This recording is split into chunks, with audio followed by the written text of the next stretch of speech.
Well, speaking of trolls, it's time to move on now to our producer, Aiden, who does my favorite part of the podcast, Seeking the Socials. Aiden. Kurt, Sean, welcome back to Seeking the Socials. For those of you who don't know what Seeking the Socials is, it is a segment where I personally scour social media, finding the most interesting, topical, and controversial opinions relating to football that have come across over the last week. Some weeks I inform the lads of a topic, and other times I get them to pick a topic by choosing a social media platform. So Facebook has been fairly quiet this week. My feed hasn't been too interesting. So between Twitter and Instagram, which path are we taking? Sean, do you wanna have a go? I chose Facebook last week. Let's go Facebook again.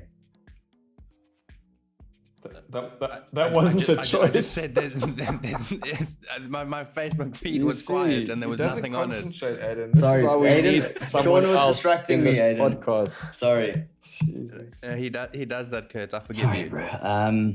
Let's go LinkedIn. No, let's go Twitter. Let's go X. Twitter X, whatever it is, what it is. Which footballing moment left you in absolute awe, shock, or confusion? I want some jaw-dropping answers here. Oh. It could be an incident, it could be a goal, it could be a celebration, it could be absolutely anything, positive or negative.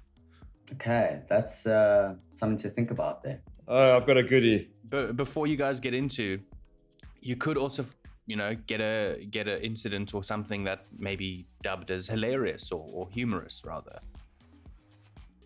I get two instances, I guess, if I may, Kurtie. Go for it, Sean. Go for it, please. I think Robbie Fowler's celebration when you started sniffing the line. That was maybe too far, wasn't it? That was very good. And I think Luis Suarez eating people. I think that's something that's fucking. I just can't.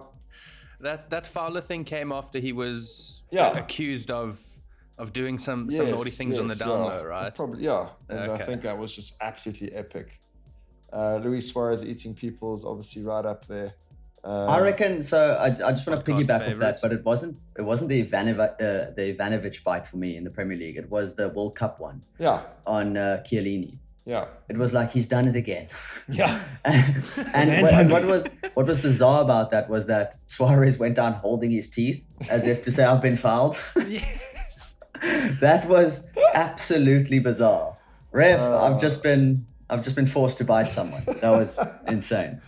Aiden, I'm trying to think of more. So just remind me. So it's just a jaw-dropping moment, whether it's funny or bizarre. Yeah, it could be upsetting as well. Upsetting. What moment really stands out? Like for me, something that's really f***ing hilarious is that beach ball incident. Which one was that again? That was a Liverpool game, wasn't it? Yeah, I'm not too sure which team was playing against Liverpool, but the midfielder struck the ball. It was going on goal straight into Pepe Reina's hands. Yes. He was crouched down in like the long boundary fielding position, and then it hit a fucking beach ball and just ricocheted into the back of the net. Yeah, I think another jaw-dropping memory for me was that guy who faked it to get into, was it Southampton? I think Graham Soon said it was George Weah's cousin. Yes. He got all the way onto the pitch and I think substituted after 9 minutes, I think it was. I mean, it's just mind-blowing. There's another story that's similar to that, Sean. I'm sure you've heard of it. Aiden, you might have too. That Brazilian footballer, Kaiser, I can't remember his surname now. But do you know what have you heard of this fella before? No. So he literally faked an entire career. So spent time at multiple clubs in Brazil. Yes. Have you heard of it? Yes. In Mexico.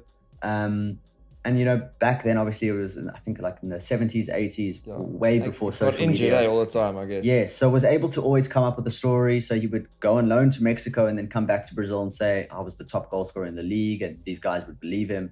He was so charismatic that everyone sort of liked him, and he would sort everyone out with VIP at sort of clubs, and he would sort everyone out with women. He was just the guy who sort of organized everything. Went his entire career, Aiden, I kid you not, did not play a single professional game, but played for about 10 or 11 different clubs. He even had multiple spells at the same club. my And in God. the first training session at every club, he would go down. He would fake an injury. He would then befriend the CEO or the chairman and become really close with them, so they wouldn't want to get rid of him, and they would sort of trust him. And that was an entire career. It was a career that spanned, I think, probably 15, 20 years, and Wow. of just absolute bullshit. Apparently, there are accounts from players who played with him and trained with him that whenever there was a drill that involved the ball, he would be standing on the opposite end of the field. He would not go near the ball because he was not a very good footballer. Obviously, he could kick a soccer ball, you couldn't have been totally shit, but he was just not a professional standard footballer. That's a great story. You guys should, there's a documentary about it, but I listened to a podcast recently which detailed the whole thing. It was Send that to me, absolutely Katie, please. fantastic. Yeah, it's these two Australian guys who break down bizarre sporting stories, and it's so funny. Bloody But I'm Aussies. trying to think of one, you guys. I haven't come up with anything original yet. I've got a goosebump moment. As much as I didn't agree with his return, but Ronaldo's first game back in his second spell, Madrid to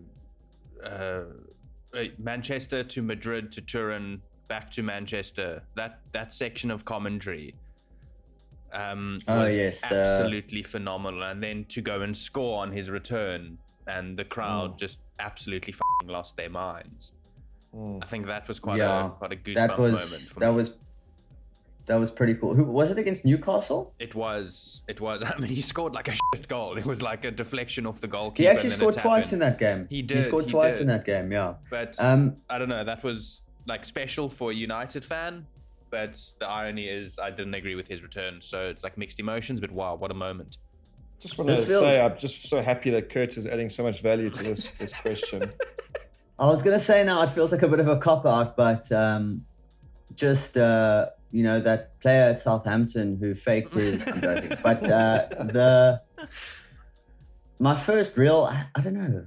I mean, my first real jaw-dropping moment, I think, would have been definitely before this, but that 2005 Champions League final. I remember my father allowed me to stay up for it. I would have been 13 or 12 at the time, and just the comeback in the second half. I watched that entire game. It was 120 minutes and a penalty shootout. Yeah. That was unreal. Yeah. That was really, really special. That was at the time. And I think after watching this Beck's documentary, just being reminded of that goal from Michael Owen against Argentina. That just sticks with me. I can't remember where I was, but I just remember I was just absolutely glued. It was. Owen was a teenager then as well, wasn't he? Yeah, I think it was 17 or something ridiculous. But it was just, what a game. Wow, guys, I can't do this. No, you've done it. Something special. Good. You add so much value to us. Why don't you WhatsApp us the answer tomorrow, and then we can redo this whole podcast. Maybe that Lee Bowyer and Kieran Dyer fight. Yes, two teammates brawling. Newcastle. That was crazy. Yeah, I'd never seen anything like that before. That was good.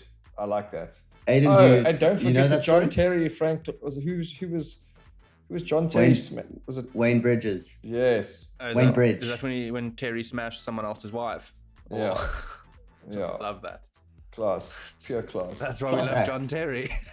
But Aiden, do you know that story of Lee Bowyer and Kieran Dyer? I'm sure I've watched the you would have video. seen it, right? Yeah. They just start brawling on the pitch in the middle of the game. It's beautiful. Okay, this is something that you guys wouldn't have knowledge of, but I was reading a Messi biography recently, and I've read the book before, but it's been added to by the writer, the author of the book. And Sean, this will interest you as a City fan, but when Messi was trying to leave Barcelona initially in 2020, he handed in a fax and he sent in a transfer request. He was out, right? The club basically refuse to let him leave in 2020. They said that he still had another year in his deal, even though Messi had been promised by the board that he could leave when he wanted to, essentially. A couple months later, Pep Guardiola actually went to his house, and it was City who was trying to sign him at the time. Pep Guardiola had a sit down with him. They had an entire meeting about how he would play, how Pep wanted him, if he came to City, to press more, to actually defend from the front and be involved in whatever. And And I had no idea that that happened. It was an actual meeting in Barcelona between Pep and Messi. That's how real things got when Messi was looking to join City. Obviously, it fell through. City ended up signing Jack Grealish in 2021, and Messi ended up having to leave as a free agent and then ended up signing for PSG because that sort of window to join City had come to a close. But I knew that there was interest there. I knew Messi wanted to go to City, and I knew that City and Pep specifically wanted to sign him. But I had no idea that it got to the point where they were having face-to-face conversations about how he was actually going to fit into the team. Wow. So that's something that I recently read, and I was like, oh, wow, like it was really that close. That was close, yeah. Aiden, Curti? Satisfied. Happy. Gentlemen, thank you very much once again for Seeking the Socials. We will see you next week. Thank you, Aidy. Thanks, Aiden.